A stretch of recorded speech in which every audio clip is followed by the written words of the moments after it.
For more on this story, this attack on that synagogue in Germany, I'm joined by Greg Shaffer, a retired FBI special agent who is the author of Stay Safe, and John Lowe, founder of Legion, a self-defense and counterterrorism training program. Welcome to you both. John, I'll start with you. I mean, it's no doubt that this terror attack was timed to coincide with Yom Kippur. Shouldn't security have been stepped up given the amount of anti-Semitism we've seen around the world? Yeah, Derek, I think the Jewish community there did what they could with the resources they had. They hardened the entrance to their synagogue, probably saving many lives. And what I do think is missing is a concerted effort by the Jewish community there to restore a sense of deterrence and make sure that the Jewish communities in Germany and elsewhere in Europe are not seen as such easy targets. You're saying they hardened their entrance. The doors were locked and the gunmen couldn't get in. Yeah, the door was locked. The gunmen couldn't get in. What we've seen from a lot of attackers like this is when they see even the smallest bit of resistance, they give up. They're cowards to begin with. They pick the most vulnerable group they can find to vent their frustrations. And what better way to do that than a group of innocent people praying on the holiest day of the year? Sure. Greg, out to you. Jews in Germany are calling the lack of police protection scandalous. And that had police been outside that synagogue, the two people who were killed might still be alive. What do you think? Well, you can't expect the police to be there every time, all the time. The German National Police don't have the manpower or the budget to place an officer in every synagogue, in every mosque, in every church in the country. They just don't have that kind of manpower or money. On Yom Kippur, though, on Yom Kippur, the holiest day, don't you think it would warrant some extra security? I think if the synagogue had asked for it, it probably would have been provided. I mean, you got to remember, nobody's responsible for your own safety and security other than yourself. They need to change their mindset a little bit. No disrespect to the Jewish community at all, but we know there's a rise in anti-Semitism in Europe right now. Knowing that, they need to hire private security or off-duty police officers to provide the security that they need. You can't rely on somebody else for your own personal protection. If you do, you won't last long in this world. it doesn't make sense. That they should have at least requested it. Then if it was denied, provide their own security through funding, through the synagogue. Yeah. John, I mean, we can't ignore the history here. I mean, it was in Germany where 6 million Jews were killed in the Holocaust. Even more of a reason to have more security and maybe more training for that synagogue and others to kind of protect themselves, right? I agree 100%. Greg, I agree with you 100% as well. If you're planning on outsourcing your security, don't expect to live on this world for a very long time. And the Jews of Europe, Jews around the world, but particularly in Europe, particularly in Germany, should not be surprised that there may be threats to their safety.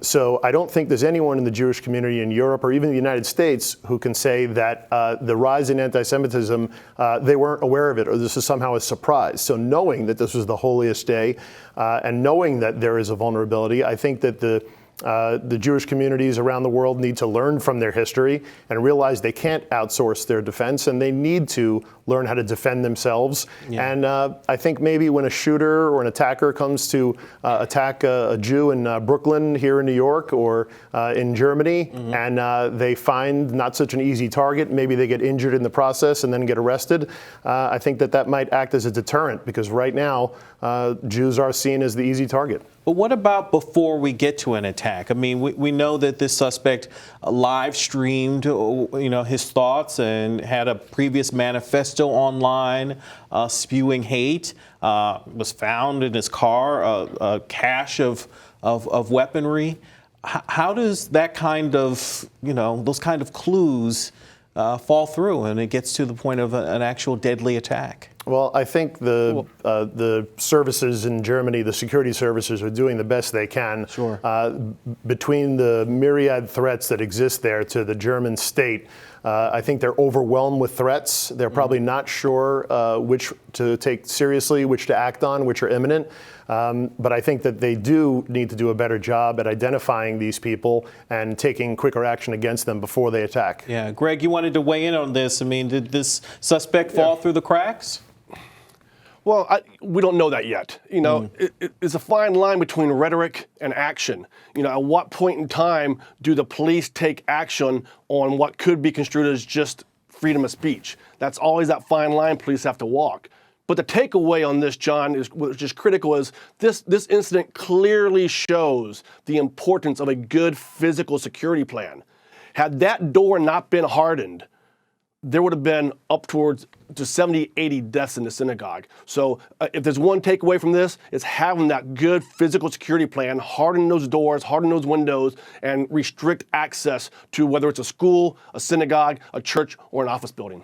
And more than that, Greg, I mean, we here at i24 News have done reporting. I did an entire half-hour special where a synagogue on Long Island, New York, was training its own members to attack an attacker and take matters into their own hands with the proper training and supervision. Do you recommend that kind of training? I highly recommend it, and I agree with Greg, and I'll take it a step further. In addition to hardening the physical aspects of a synagogue, the Jews themselves need to do a little bit of hardening and prepare themselves, train. There are programs. We have a program called Legion at legionalpha.com. People can learn how to apply. We train hundreds of people a year, not just Jews, but many Jews, in self-defense, counterterrorism, and how to deal with an active shooter.